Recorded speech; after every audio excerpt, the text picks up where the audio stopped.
Well, here I am finally on a PM and making a video. It is Wednesday, February 14th. It's Valentine's Day. I am home alone. My husband went to church. I just got off work a little bit ago, worked at the flower shop the last few days, helping Valentine's, making Valentine's arrangements. And I finally got home at a decent hour and took a hot bath, watched church service online, and really deeply miss being there. But I am crispy fried bacon. I'm done. Had a lot of going on with teaching school till, noon or 1, and then going and doing flowers until I think last night was 8:30, 8:45 I left. So it's been 3 full days and hunger is subsiding. I don't notice the hunger as bad. It's just a longing. It's a feeling of I need to do something, but don't know exactly what I need. You know what I mean? So it's very strange.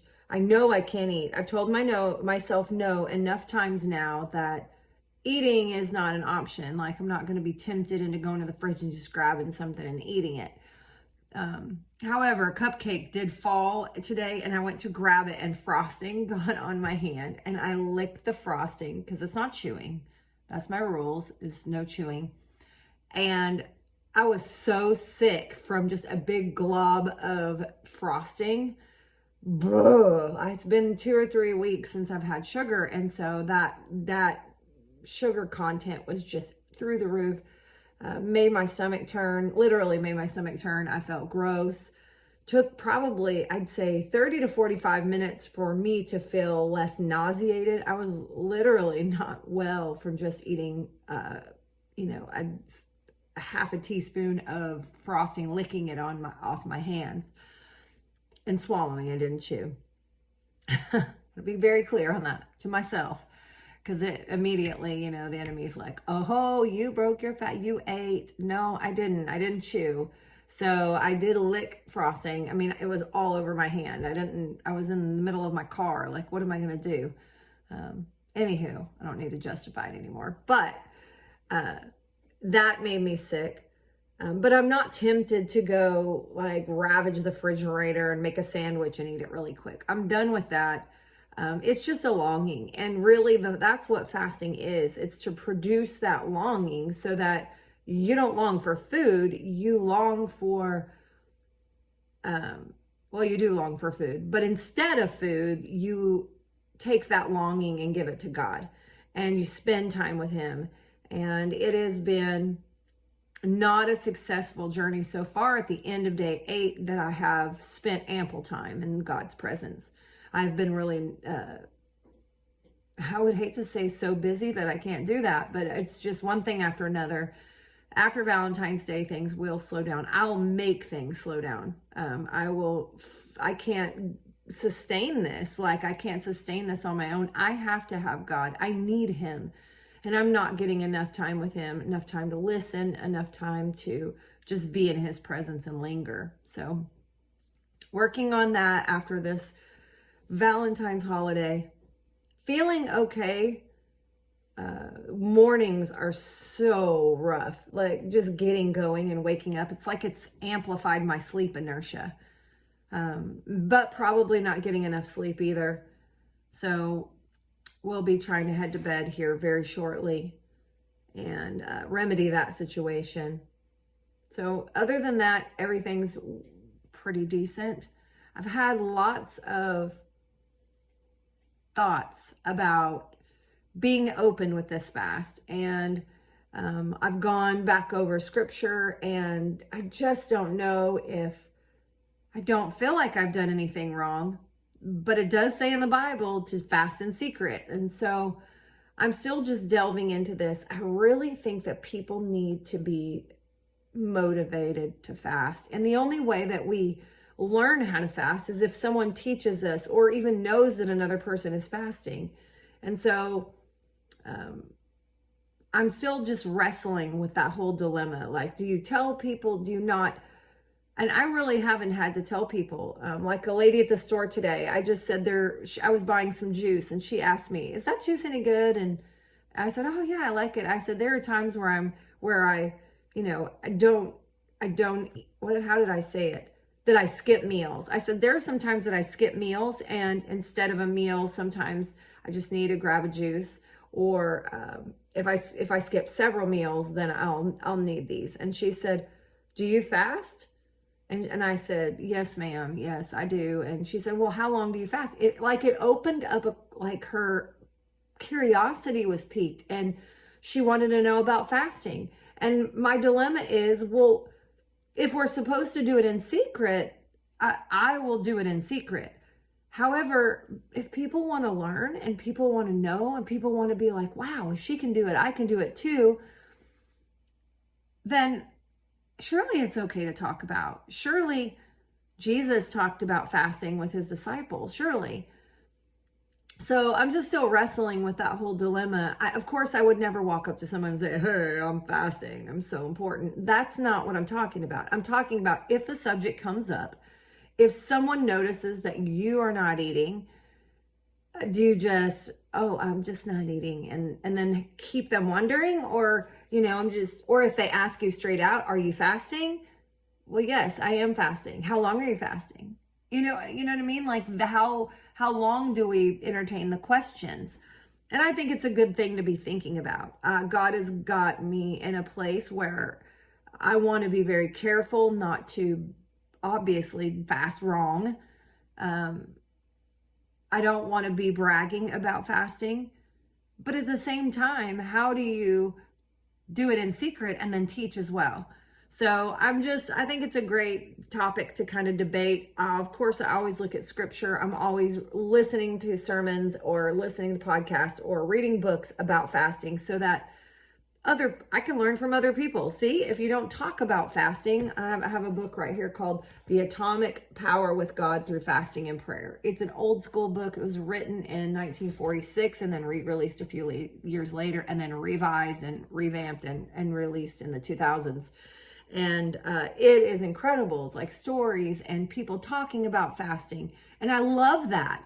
I love that there could be an open dialogue about something that's such a powerful tool, a powerful weapon, a powerful faith builder. And I just think that more people should talk about fasting, not brag, not being braggadocious or, "Oh, look at me, I'm great." Because honestly, anybody that fasts and says they're great, it's only because God, I can do this. He has strengthened me for this season. He has strengthened me for this fast.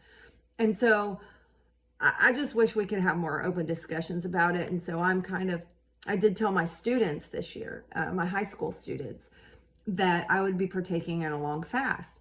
And we had a very good discussion about it. Do I talk about it every day? No, absolutely not. Am I fully aware that they're watching me? Absolutely. Absolutely. And I think that they'll remember it. I think that there's a few of them that admire it or want to be like that. And really, honestly, I heard people preaching like Brother Herring or other pastors that are preachers, evangelists that have come through, and our pastors say, "Hey, look, this is a powerful tool." If they didn't talk about it, we'd never learn about it. And so I recognize that, but the enemy, of course, is going to capitalize on those thoughts, on that. My flesh is going to capitalize on it. You're just being braggadocious. You're just telling everyone how great you are. No, I'm not. I think anybody that knows me well enough to know that I know very well my personal limitations, and I'm not scared to talk about my personal limitations. I'm not scared to talk about my strengths either. I know who I am, and that puts some people off, and it may seem a little forward. And I probably need to work on softening and sugaring that up just a bit for people. I do realize that. That's another one of my shortcomings that I feel like I do need to work on. And I am working on. That's why God has me in front of children, because children are very forgiving. And I believe that He's going to elevate me someday to be talking to people and humans, like grown people, and they're not as forgiving. Kids, kids, if you say you're sorry, they forgive you because they need forgiving a lot. And so, but I do believe in talking about this, and I'm probably rambling. I'm really tired. But I'm glad I finally got to make a PM video. I know this is a little bit longer than some of the videos, but I just wanted to make a mental note of what 3 days of really hard work beginning into this 40-day fast has felt like. It's been a lot. I can feel my body's fatigue and not getting the nourishment. I am doing a little better on water, but I crave salt. I'm just craving salt so bad that the only thing I really do want to drink is tomato juice, something high in sodium, broth, pickle juice, anything that has salt in it. I am just dying for salt. And so I think that's just my body's way of telling me what I need. But I was worried at first about losing some weight. I had lost almost 10 pounds in the prep and the first week, and I was kind of starting to get a little nervous. However, I did notice, not yesterday, but the day before, I had gained 2 pounds. Like, who does that? Who gains weight when you're not eating? Me. I'm the one. I'm the one that gained 2 pounds, and I haven't eaten for 8 days. So anywho, I don't know if it's just water retention, since I am drinking some of the saltier liquids, tomato juice, and it's probably just water retention, but I'll keep the weight on however I can take it. I just don't want to keep losing 10 every week, because that would be, I would be forced to stop. And so I know God's going to help me, and he's helping my other friend that's on this 40-day fast journey with me. And as people come along and people hear that there are people fasting in our church, it spreads, and it is, there will be other people that pick up the sword and the fight and engage in this beautiful thing called fasting. And so honestly, pretty good. Day 8. I'm a little nervous about the weekend. There's a lot more dead time. Staying busy obviously is optimal, but I also have a lot of things to do around the house, and I just pray that I can stay focused and get some stuff done, stay busy.